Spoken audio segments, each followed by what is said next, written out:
Hi, Michael Petrovich with Petrovich Team Home Loan. So you made it to my application page. I want to do a quick walkthrough of the online application so you know what it's doing on the back end and just kind of walk you through to make sure that there's no parts that you get stuck on and you understand what it's doing to speed up the home loan process to reduce the amount of documentation you need to get to me and allow me to get your pre-approval done faster. So I'm going to walk through the website here.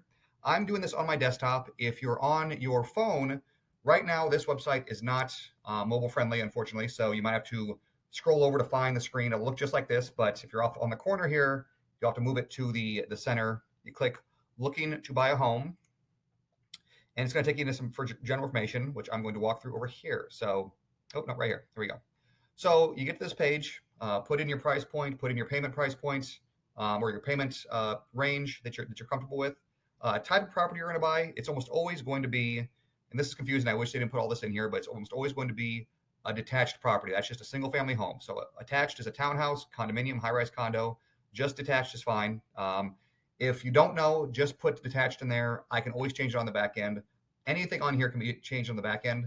So if there's a question you don't quite know the answer to, fill it out. Most of the time I'll just be able to figure it out on my own on the back end. Otherwise, I'll just ask you what that is. Are you planning to use this property for primary home, secondary home, investment property? Usually a primary home. How much do you want to put down? If you don't know for sure, just put in 5%. If you know you're going to put 20% down or know you have a set amount to put down, put that in here. But this is something that me and you can talk about once I complete the application. I can show you a few options: a low down payment, a higher down payment, and I can show you the benefits of both. Desired mortgage amount, yeah, just kind of give me your general mortgage amount. If you don't know that for sure, just kind of put a rough estimate in here. That's another thing we can also discuss. And then if you're using a realtor, put that in here. Next page, you're just filling out your information: date of birth, email address, phone number. You should have filled this out when you registered, but just fill it in here. Married or single, years of education. If you went to 4 years college, 16 is fine. It doesn't really matter. Just put a number in here. They're not going to double check. And then if you're VA eligible, then your number of dependents. As we work our way down, so address. Now we're going to start getting into the important stuff, the stuff that if you fill it out accurately, it's going to make everything a lot smoother and make things go a lot quicker. So put in your current address and how long you've been there. If you've been there, do you own it? Do you rent it? Are you living rent-free with parents? Put that in here.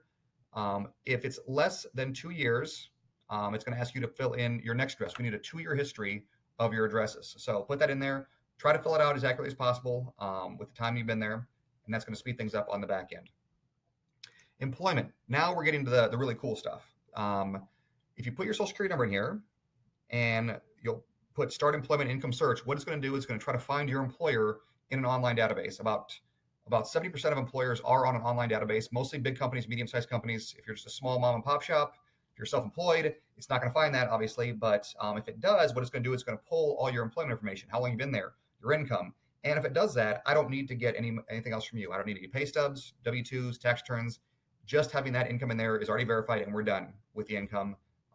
Less work on your end allows me to verify all that stuff right away instead of having to wait to get your pay stubs. So put your social security number in there, and it will fill it out. And it also says right here, the last 4 digits of your social security will be your access code to sign the authorization. So you're going to get an authorization to sign. From this point forward, the last 4 of your social security is always going to be your access code. For everything we send you, last 4 of your social security. Next page. This is also really cool. So put in your social security number here. You push find my accounts. It's going to pull up a screen that's going to allow you to select a bank or search for a bank or investment institution and log into that institution just like you would online. So if you have a Wells Fargo account, log into that account. It will automatically pull all your bank information. Now I don't need to get bank statements from you.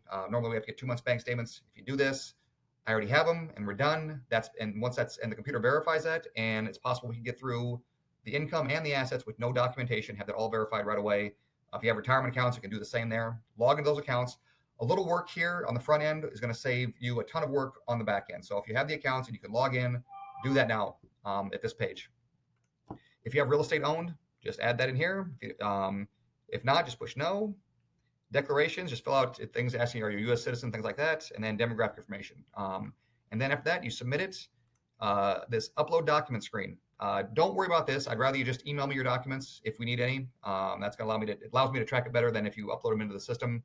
The notifications in the system are starting out for me to to know when they come in, I'd first have them in my system, in my email. That way I can pull them up. If you're not comfortable emailing them, I can send you a secure link to upload those. That's fine. And then you just submit, and that's it. So once I get that, I'll receive the application. I can run that. I can let you know at that point if you're pre-qualified.